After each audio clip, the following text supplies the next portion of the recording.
At a press conference held today, the 26th of May 2023, members of the Fraternity Art Cine Entertainment had announced that the second edition of the Kelvin Cinema Festival will be held from the 9th to the 11th of November 2023 at the Soso Tham Auditorium in Shillong. This is with an intention to showcase and highlight talent of the Northeast and to instill in filmmakers a sense of passion for cinema.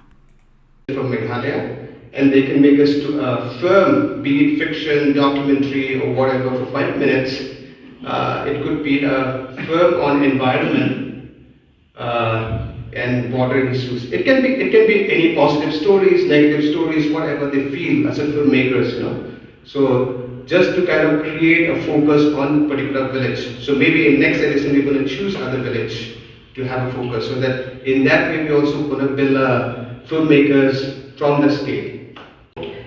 When I have that urge to make film, or for any filmmaker, if you start thinking about the challenges, you will never reach that point where you want to reach.